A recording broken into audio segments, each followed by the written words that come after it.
नमस्कार मंडळी, घरोघरी मातीच्या चुली या मालिकेचा आजचा म्हणजे 12 एप्रिलचा भाग बघत आहात तुम्ही. आणि प्रेक्षकांनो, खूप दिवसानंतर तुमचं सॉलिड एंटरटेनमेंट होणार आहे आजच्या भागामध्ये. सहीच दाखवलाय आजचा भाग. तर बघा, या सुमित्राबाई नाटक करतात बरं का. जानकी आणि त्यांचा मिळून काहीतरी मोठा प्लॅन आहे जो नानांना माहीत नाहीये. ऐश्वर्याला ते घरात आणणार आहे, पण सारंगला आणि ऐश्वर्याला कायमची अद्दल घडवण्यासाठी. कारण ऐश्वर्याची खोड जिरवल्याशिवाय ऐश्वर्या त्यांच्या घराला त्रास देणं थांबवणार नाही हे सुमित्राबाईंना पण कळलंय. त्यामुळे त्यांनी जानकीला सगळं सांगितलंय की त्यांना माहिती आहे सारंग आणि ऐश्वर्या नाटक करतायत. तर हे सगळं कसं झालं, काय झालं, आजचा एपिसोड फुल ऑन एंटरटेनिंग आहे प्रेक्षकांनो. मजा आली मला आज एपिसोड सांगताना, जरा जोश आलाय. तर बघा, सुरुवातीला आपण बघतोय जानकी सुमित्राबाईंना म्हणते, आई तुम्ही कुठे गेल्या होत्या? अहो किती शोधलं तुम्हाला, फोन सुद्धा केले. त्यावर सुमित्राबाई काहीतरी आपलं तिला उत्तर देऊन टाकतात. त्या म्हणतात, अगं जानकी मी देवळात गेले होते, बघ मी अंगारा आणला सारंगसाठी. मग आता जानकी म्हणते, नाही काही नाही आई, आपण सारंग भाऊजींना लावूयात मग अंगारा. तेवढ्यात ती सिस्टर आली आहे तिथे. मग आता ती जानकी म्हणते, सारंग भाऊजींना आम्हाला अंगारा लावायचा आहे सिस्टर, आम्हाला जाऊ द्या ना आतमध्ये. त्यावर त्या सिस्टर म्हणतात, नाही नाही आता सध्या परवानगी नाही आतमध्ये जायला, तुम्ही बाहेर बसा, माझ्याकडे त्या अंगारा मी लावते. आता तेवढ्यात त्या सिस्टरच्या मागे मागे ऐश्वर्या पण आत गेली आहे बरं का. या सुमित्राबाई मुद्दाम जानकीला डायव्हर्ट करतात ऐश्वर्याने आत जावे म्हणून. आता त्या मुद्दाम म्हणतात जानकीला, अगं जानकी बस खाली, ती सिस्टर लावेल ना अंगारा. मग आता जानकी म्हणते, आपण डॉक्टरांना विचारू ना आयसीयूतून कधी शिफ्ट करणार आहे भाऊजींना वगैरे वगैरे. मग सुमित्राबाई म्हणतात, शांत हो बरं जानकी, जरा पाणी पी. आणि आता जानकीला त्यांनी टाळलंय कारण ऐश्वर्या आणि सारंगची भेट व्हावी म्हणून. जानकी आता पाणी पिते आणि बसते शांत तिकडे. आता इकडे नाना संतापलेले असतात, सुमित्राबाई घरात नाहीये म्हणून. ते ओरडत असतात, सुमित्रा कुठे गेली आहेस? त्यावर आता अवंतिका येते तिथे आणि म्हणते, नाना आई नाही येत घरी. त्यावर आता नाना चिडतानंतर, कुठे गेली ती यावेळेला? मग आता लगेच आजीबाई मध्ये बोलतात, अहो आपल्या सारंगला बघायला हॉस्पिटलला गेली आहे ती. अवंतिका सांगते, मी आत्ताच सौमीशी बोलले नाना, सारंग भाऊजी अजून शुद्धीवर आलेले नाहीयेत. मग नाना चिडतात आणि म्हणतात, मग सुमित्राला तिथे जायची काय गरज होती सारंगला भेटायची? त्यावर आता आजीबाई म्हणतात, असं काय बोलता अहो जावई बापू, काही झालं तरी तिचं लेकरू येते. मग आता नाना भारी उत्तर देतात बरं का, ओ सासूबाई अहो काही पण बोलू नका, कशाचं लेकरू राहिलंय ते? तो काय आईच्या मागं पुढं करणारा लेकरू नाही राहिलाय, बायकोचा बैल झालाय तो, बायकोच्या मागे पुढं करणाऱ्या. आता अवंतिका म्हणते, नाना शांत व्हा ना. आता नाना म्हणतात, कसं शांत होऊ अवंतिका मी? अगं आपण सारंगच्या भल्यासाठीच त्या ऐश्वर्याला घराच्या बाहेर काढलं ना, आणि हा सारंग तिच्यासाठी आत्महत्या करायला निघालाय. काय अवल्यात माझ्या पोटी जन्माला आली आहे देवालाच माहीत. आता लगेच या आजीबाई म्हणतात, असं नका बोलू जावाई बापू, आपला सारंग तिकडे तडफडतोय हो. नाना म्हणतात, तडफडतोय? अहो त्याचा बाप, त्याची आई इथे अंथरुणाला खिळून होती तेव्हा त्याच्या लक्षात नाही आलं का काही? तेव्हा नाही त्यानं आत्महत्या केली? भारी बोलले नाना. त्या सारंगने ऐश्वर्याला हाकलल्यानंतर नाटकं करायला लागला तो, त्याच्या तेव्हा नाही लक्षात आलं. आता बरं त्याला असं सगळं लक्षात आलंय, तो बाईलवेडा झालाय बाईलवेडा. त्या सारंगची ना नाटकं आहे सगळी. या सगळ्या नाटकाला तुमची लेक भुलत असेल, पण मी नाही भुलणार. अरे शेंडेपळ म्हणून त्याचे एवढे लाड केले आणि तो शेंड्या लावायला निघालाय आता आम्हाला. लगेच आजीबाई म्हणतात, अहो असं काय बोलता जावई बापू, अहो त्रास होईल ना तुम्हाला. त्यावर आता नाना म्हणतात, हे बघा सासूबाई, तुम्हाला जर वाटत असेल ना की मला त्रास होऊ नये, तर तुमच्या लेकीच्या डोक्यात जरा शांतपणा घाला, आणि शहाणपणाच घाला बरं का डोक्यामध्ये. नाही अवंतिका, तू तुझ्या सासूला फोन कर आणि तिला सांग की त्याला बघून झाला असेल तर ताबडतोब घरी ये म्हणावं. नानांना कळलंय सुमित्राबाई काहीतरी गडबड करतील. शेवटी नवरा बायकोला माहीत असतं ना कसे आहेत एकमेकांचे स्वभाव. तर असो, आता नाना एवढं बोलतात आणि निघून जातात. ऐश्वर्या पोहोचलीये सारंगच्या रूम मध्ये. आज सारंगला झोप फार लागते बरं का प्रेक्षकांनो, अगदी मिनिटाला त्याचा डोळा लागतोय. एसी मध्ये गार झोप लागत असेल त्याला. असो, आता ऐश्वर्या त्याला उठवते बरं का. आधी तर तो उठत नाही, मग उठतो आणि म्हणतो, ऐश्वर्या आल्या तुम्ही? आई आली होती का तुम्हाला घ्यायला? मग ऐश्वर्या सांगते झालेला सगळा प्रकार आणि सारंगला म्हणते, तुमच्या मनासारखं झालं सगळं सारंग, आपल्या मनासारखं झालंय, आता सगळं आपल्या मनासारखं होईल. मग सारंग म्हणतो, आता आई आपल्याला वाटेल तसंच वागल ना? मग ऐश्वर्या म्हणते, हो आई, आता मला घरी घेऊन जाणार आहे सारंग, तुम्हाला काय सांगू सारंग, मी आता तुमच्यासोबत कायम राहणार. तेवढ्यात सारंग म्हणतो, पण जानकी वहिनी मोडता नाही न घालणार. आणि तेवढ्यात जानकी येते तिथे आणि ऐश्वर्याला पकडतेच. ऐश्वर्या आता घाबरते जरा जानकी आल्यावर, पण जानकी म्हणते ऐश्वर्या तूच होतीस ना मगाशी डोक्यावर पदर घेऊन गेली इथून, मला सगळं माहिती आहे. नाटकं बंद कर तुझी ऐश्वर्या, तुझं जे काही चाललंय ते मला कळत नाही असं नाहीये. आणि आता कोणता नवीन प्लॅन आहे ग तुझा हा? आता इथे आमच्या समोर यायची हिंमत कशी केली ग तू? आता लगेच ऐश्वर्या म्हणते ए आवाज खाली करा, मी काही स्वतःहून आलेली नाहीये, मला इथे बोलावलंय म्हणून मी इथे आली आहे. जानकी म्हणते कोणी बोलावलं ग तुला, काय खोटं बोलतेस? त्यावर आता सुमित्राबाई येतात तिथे आणि म्हणतात की मी बोलवलंय तिला. आता जानकीला जरा धक्काच बसतो. जानकी म्हणते काय आई तुम्ही बोलवलात, कशाला बोलवलं तुम्ही हिला? म्हणजे मगाशी तुम्ही डॉक्टरच्या वेशात जिला पाठवलं ती ही ऐश्वर्या होती ना? आई तुम्ही माझ्यापासून लपवून हे सगळं करताय, तुम्हाला माहित नाही का या बाईने किती त्रास दिलाय आपल्याला, का आणलं तुम्ही तिला, कशासाठी? मग आता या रडतात बिचाऱ्या आणि म्हणतात सारंगसाठी ग.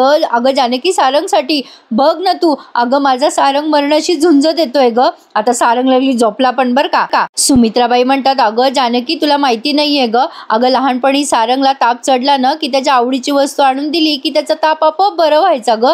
अगं ऐश्वर्याचा त्यानं नाद घेतला होता, सारखा ऐश्वर्या ऐश्वर्या म्हणत होता ग, म्हणून मला वाटलं की ऐश्वर्याला जाऊन घेऊन यावं. बाई मला माफ कर, माझी पद्धत चुकली असेल पण माझा हेतू साफ आहे ग. अगं बाई मी शेवटी आई आहे ना, माझा सारंग लवकरात लवकर बरा व्हावा असंच वाटतं ग मला. आता हा पठ्या सारंग मधून मधून डोळे उघडून बघतोय बरं का या दोघींकडे. जानकी म्हणते आई तुमचं आईचं मन मी समजू शकते, पण ही ऐश्वर्या फायदा घेते ना तुमच्या भावनांचा. डोळे उघडा आई, तुमच्या भाबडेपणाचा ही नालायक ऐश्वर्या फायदा घेतीये. हा सगळा या दोघांचा मिळून प्लॅन आहे आई, तुमचा मुलगा पण या नाटकामध्ये सामील आहे. त्यावर आता सुमित्राबाई म्हणतात अगं नाही ग जानकी, तो कशाला नाटक करेल, अगं त्याची अवस्था बघ, अगं तुझा राग बोलतोय हे सगळं जानकी. जानकी म्हणते अहो नाही आई, तुमचा राग बोलतोय हा, माझा नाही. अहो मी हात जोडते, हे बघा आता इतिहासाची पुनरावृत्ती करू नका. ही ऐश्वर्या किती नालायक आहे ना, सगळ्यांना माहिती आहे. हिने सगळ्यांना त्रास दिला हो, हिने दिशाभूल केली आपल्या घराची. आई आपल्याला खूप भोगावं लागलं हो हिच्यामुळे, पण आता कोण चूक आहे आणि कोण बरोबर आहे हे तुम्हाला माहिती आहे ना आई, मान्य करा ना हे सगळं, नका आणू या बाईला घरात. मला मान्य आहे तुमचा जीव तुटतोय सारंगसाठी, पण आई हे बघा मी हात जोडते, या बाईला नका आणू आपल्या घरात. अहो आई ऐश्वर्या नावाचा रोग आपल्या घरात नकोय, या बाईला आत्ताच्या आत्ता हाकला तुम्ही इथून. आता लगेच सुमित्राबाई रडतात आणि म्हणतात अगं तुला कसं कळत नाही ग जानकी, माझ्या सारंगची तब्येत बरी नाहीये, मी सांगते ना तुला. जानकी म्हणते आई यांचं नाटक आहे, तुम्ही का बोलताय या नाटकाला? अहो असं नका करू, अहो मी तुम्हाला सिद्ध करून दाखवेल. आता लगेच ऐश्वर्या मध्ये पडते आणि म्हणते बघा आई मला माहित होतं ही जानकी असा आरोप करणार आहे माझ्यावर, म्हणून मी इथे येत नव्हते. मग जानकी म्हणते नव्हतं यायचं ना तुला, मग कशाला आली आहे, निघ ना इथून, कायमचं जा आमच्या आयुष्यातून. ऐश्वर्या आता असा अभिनय करते प्रेक्षकांनो, सॉलिड, इतका सॉलिड ना विचारू नका. आता ऐश्वर्या म्हणते जानकी आवाज खाली कर, मला काय हाऊस नाहीये इथे यायची, माझ्या नवऱ्यावर ना प्रेम आहे माझं आणि माझ्या नवऱ्याची तब्येत बरी नाहीये, उगी मोठ्या मोठ्याने ओरडू नको. जानकी म्हणते काय खोटारडी आहेस ग, तुझं तुझ्या नवऱ्यावर प्रेम आहे, खरंच तुझं प्रेम आहे?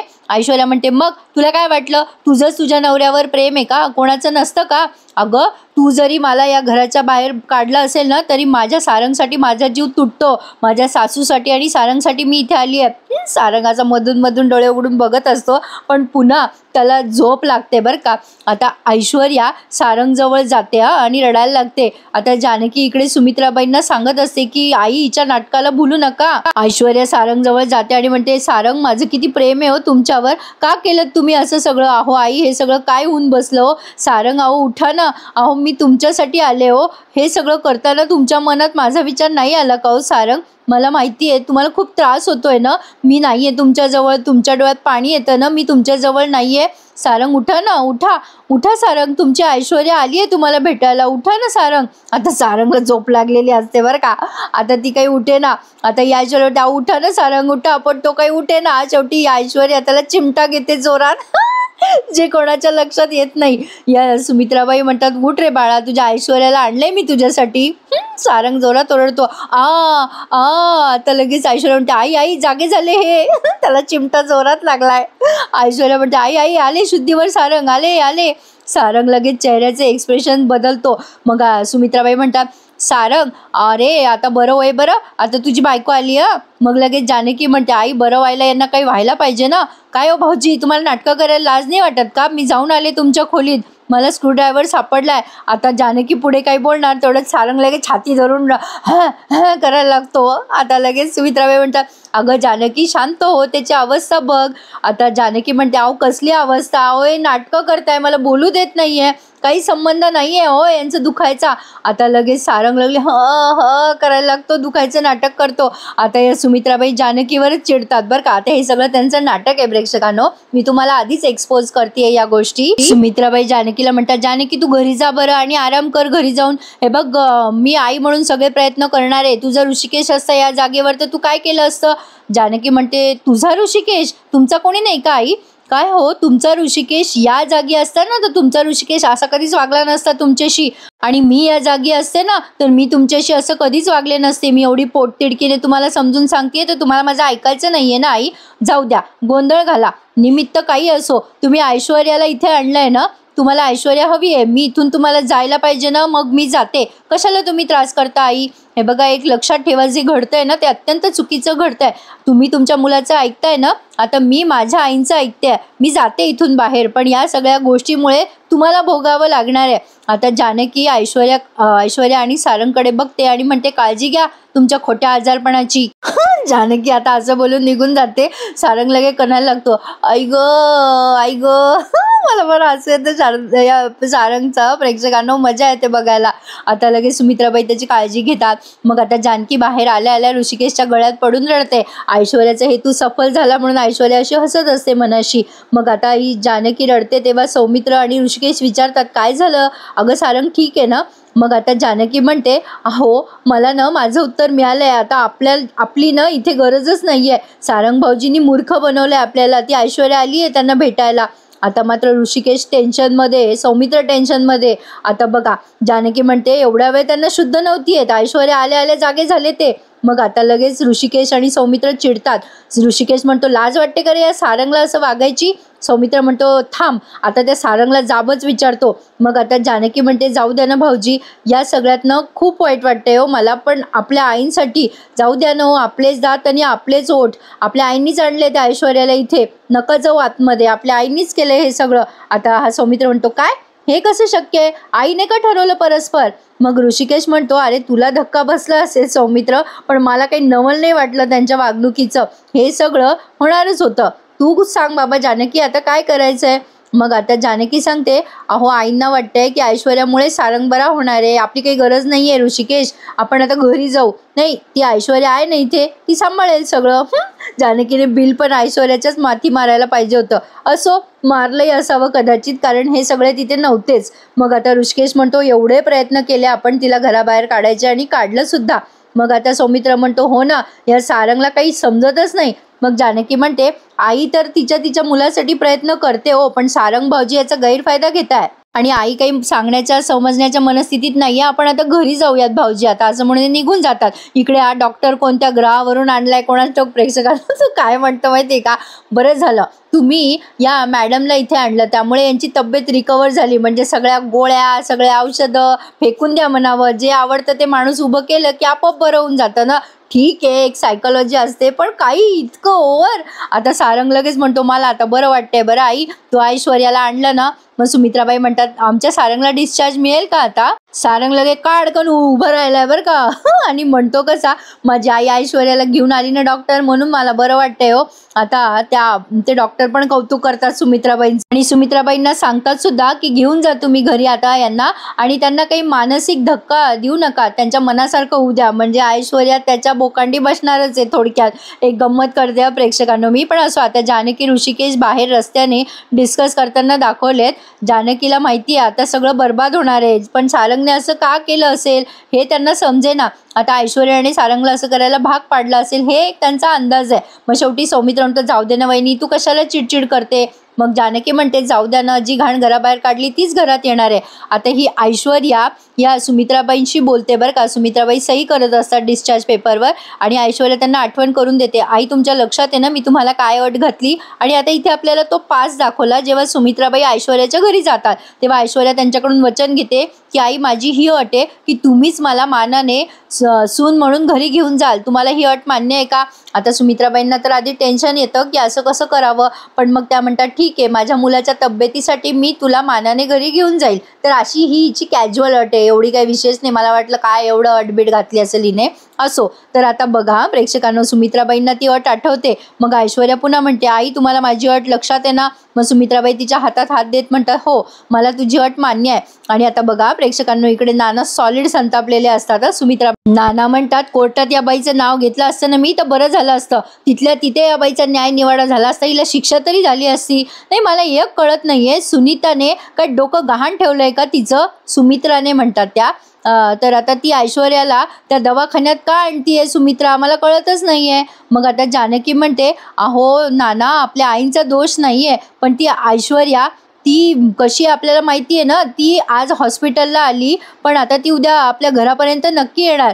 आईनेच तिला परवानगी दिली म्हटल्यावर काय, आता ती सारंग भाऊजीला भरीच घालणार. आता ते ऐश्वर्या नावाचं वादळ आपल्या घरात नकोय मला नाना. आजीबाई तिथेच आहे बरं का. आता जानकी सांगते, नाना मी माझ्याकडून प्रयत्न केलाय पण आता तुम्हीच आईंना समजावून सांगा. मग आता ऋषिकेश म्हणतो, नाना त्या ऐश्वर्या नावाचं वादळ आपल्या घरात आलं ना तर पुन्हा एकदा सगळं उद्ध्वस्त होईल. नाना म्हणतात, तुम्ही काळजी करू नका, मी जिवंत आहे अजून. आता या घरामध्ये मी सांगेल ना तसंच होणार. मग आता आजीबाई मध्ये बोलत म्हणतात, जावई बापू मी काय म्हणते, मला काय वाटतं मी सुचवू का? मग आता नाना म्हणतात, मी काय सांगितलं ते ऐकलं नाही का? या घरातले सगळे निर्णय आता मीच घेणार आहे. लाव ग सुमित्राला फोन जानकी. आता तेवढ्या सुमित्राबाई आल्या आहेत बरं का. मी आली आहे. आता सगळेचे सगळे त्यांच्याकडे बघायला लागतात सुमित्राबाईंकडे. आता सुमित्राबाई आल्याला म्हणतात, आले मी, आपला सारंग सुद्धा आलाय, त्याला डिस्चार्ज मिळालाय. मग जानकी म्हणते, कुठे आहेत भाऊजी? मग आता हा त्या ऐश्वर्यासोबत घरात येणार असतो तेव्हा नाना एवढे संतापतात ना प्रेक्षकांना. मजा आली हा एपिसोड पाहताना. आजीबाई खुश झालेल्या असतात सारंग आणि ऐश्वर्याला सोबत बघून, पण आता मात्र नाना संतापतात. सुमित्राबाई म्हणतात, सारंग ये ना बेटा घरात ये. पण आता जानकीला टेन्शन आलंय. लगली ऐश्वर्या त्याचा हात धरते सारंगचा. सारंग लगली असं केविलवानं तोंड करतो आणि घरात शिरणार असतो. नाना संतापतात ना आता. नाना म्हणतात, थांब तिथेच थांब, घरात यायचं नाही. सारंगला जर घरात यायचं असेल तर त्या ऐश्वर्याला घराच्या बाहेर ठेवून यावं लागेल. सारंगचं तोंड आता हिरमसून जातं बरं का. आता नाना म्हणतात, ऐश्वर्या तू या घरात पाऊल ठेवू शकत नाही. काय तमाशा झालाय ना प्रेक्षकांना. आजचा भाग मस्त आहे, लाईक करायला विसरू नका. मग आता नाना सुमित्राबाईंची हजेरी घेतात आणि म्हणतात, काय गे सुमित्रा, हा सडका आंबा आपण घराच्या बाहेर फेकला होता ना, कोणाच्या परवानगीने तू या घरात घेऊन आली का तिला? हिम्मत कशी झाली तुझी या घरात या बाईला घेऊन यायची? एक शब्दाने बोलू नकोस माझ्याशी तू आता. तुझा नवरा मेला होता का? सुमित्राबाई म्हणतात, अहो असं काय बोलताय? नाना म्हणतात, तुला काही समजतं का? या बाईने मला जिन्यावरून ढकललं होतं, पुन्हा या बाईला कशाला घरात घेऊन आले तुम्ही? काय अक्कल नाहीये तुम्हाला? सारंग पुन्हा एकदा सांगतोय आणि शेवटचं सांगतोय, या बाईला जर घरात आणलं तर बघ, लक्षात ठेव सारंग, कान देऊन ऐक मला माझं. हे बघ, या बाईची जर सावली या घरात पडली तर तुला सोडणार नाही आहे मी, तुलाही घराच्या बाहेर काढीन, समजलं का? आता प्रेक्षकांना इथे मला असं हसू आलं. लागली सारंग, आई ते एखादं लेकरू कसं मला लॉलीपॉप पाहिजे करून रडतं ना, फक्त तेवढा रडायचा बाकी होता सारंग. आता लगेच सुमित्राबाई म्हणतात, अहो ऐका ना माझं. नाना म्हणतात, तुम्हाला नाही या शब्दाचा अर्थ कळतो ना? नाही म्हणजे नाही, आणि तसे मी सगळे अधिकार जानकीवर सोपवले होते. तुम्ही कशासाठी या बाईला घरात आणलं? ए जानकी, आता तू काय तो निर्णय घे. तू दिलेला निर्णय आम्हाला सगळ्यांना मान्य असेल. या ऐश्वर्याला घरात घ्यायचं का नाही घ्यायचं हा सर्वस्वी तुझा निर्णय असणार आहे जानकी. आता जानकीच्या डोक्याला कशाला टेन्शन देता म्हणावं. असो, पण आता जानकी म्हणते, नाना माझा निर्णय अजूनही ठाम तोच आहे. ही ऐश्वर्या मला आपल्या घरात नकोय. मग नाना म्हणतात, झालं तर मग हो गया फैसला.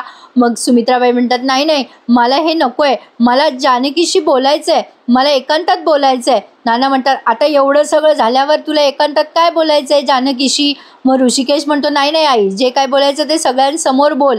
त्या ऐश्वर्याला घरात घ्यायचं की नाही या सगळ्या गोष्टींवर सगळ्यांचं एकमत झालं पाहिजे. पण आता सुमित्राबाई म्हणतात, जानकी चल बरं माझ्यासोबत आत, सगळा निर्णय जानकी घेणार आहे ना, मग मी जानकीशी बोलते. असं म्हणून सुमित्राबाई आता जानकीला आतमध्ये घेऊन जातात हात धरून. आता बेडरूम लावून घेतात, त्यांच्या बेडरूममध्ये नेलंय त्यांनी जानकीला.